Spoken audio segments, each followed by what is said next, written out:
রসুলের তরিকা রাজনীতি করো, ইসলাম নাই। রাজনীতি রাজনীতি মানে দুর্নীতি না, রাজনীতি মানে পেটের ধান্দা না, রাজনীতি মানে কারো উপরে জুলুম করা না। রসুল রাষ্ট্র চালান নাই, আবু বকর সিদ্দিক চালান নাই, ওমরে ফারুক চালান নাই, উসমান রাদিয়াল্লাহু আনহু দেশ চালান নাই। কেন বলেন কোরআনে বা ইসলামে রাজনীতি নাই? একথা কেন বলেন? এরকম চালাক আছে না নাই? এরা কি বুঝাতে চায়? অর্থাৎ ইসলাম আর কোরআনটা সর্বদিক থেকে কমপ্লিট, একদিক থেকে দুর্বল। রাষ্ট্রের ব্যাপারে কোরআন শরীফ দুর্বল, এই ধারণা থাকলে ইমান থাকে। অথচ তো দেখবেন চায়ের দোকানে চাপাবাজি করে, ইসলামে রাজনীতি নেই।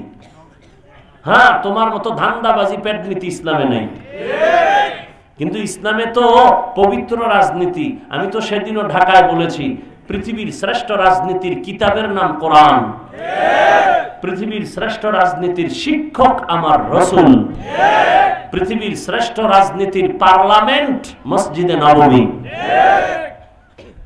ইমাম রাখবে, কারে রাখবে? কয় যে ইমাম নিরপেক্ষ। বলে না? বলে না? আজকে থেকে তোমরাও স্লোগান দাও, যুবক, মসজিদের ইমাম যদি নিরপেক্ষ হয়, কমিটির প্রত্যেকটা দায়িত্বশীলকে নিরপেক্ষ থাকতে হবে। আর কমিটি যদি পচা রাজনীতি করে, ইমাম সাহেব কোরআন নিয়ে আল্লাহর দ্বীনের রাজনীতি করবে মাইক লাগায়। ঝামেলাগুলো কেন? মুরগি খাবো, খাওয়া হালাল না? হালাল। এখন একসাথে তো খাওয়া যাবে না, 4-5টা, তো এটা আমানত রাখতে হবে না? রাইখে দিলাম, আস্তে আস্তে 2-1টা খাবো, এই তো। কিন্তু কার কাছে আমানত রাখবেন এ নিয়ে লাগছে ভেজাল। একজনে ভেজাল কমানোর জন্য শিয়ালের কাছে গেছে, যে ভাই মুরগিটা তোমার কাছে 3 দিন আমানত, পরে নিব। শিয়াল পণ্ডিতকে দোয়াও চাই, মাফও চাই, মরা জিন্দা কেন, মরাও ভাইবে না।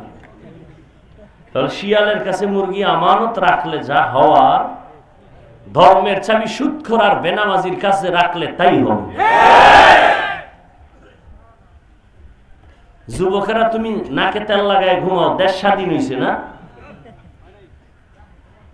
আর মহিলারা সাংবাদিক সম্মেলন করে ঢাকায়, যে আমরা দেহ ব্যবসা করে খাইতাম, আমগো অধিকার আবার ফেরত চাই। আর তুমি নাকে তেল লাগায় ঘুমাও, দেশ স্বাধীন। ওদিকে তাবলীগওয়ালারা মারামারি করবে, দেশ স্বাধীন।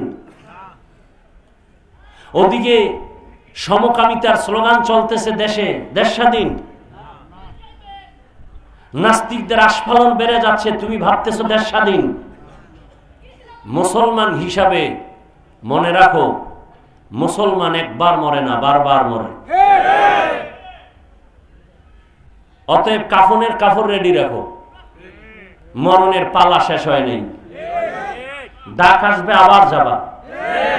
জীবন একবার না, বারবার দিব। তবে কোনো নেতার জন্য না, কোনো দলের জন্য না, কাউকে ক্ষমতার চেয়ারে দখল করার জন্য না, ইসলামের জন্য, আল্লাহর জন্য, দ্বীনের জন্য। হ্যাঁ, নাকে তেল লাগায় ঘুমাবা তুমি সেই দিন। এদেশে কোরআনের বয়ান চলবে, কোনো বেনামাজির থেকে অনুমতি লাগবে না যেদিন। তুমি নাকে তেল দিয়ে ঘুমাবা সেদিন, এদেশের প্রত্যেকটা মসজিদ আর মাদ্রাসার কমিটিতে বেনামাজি সুদখোর থাকবে না যেদিন। কোরআনের মাহফিল সভাপতি কেন একজন সুদখোর?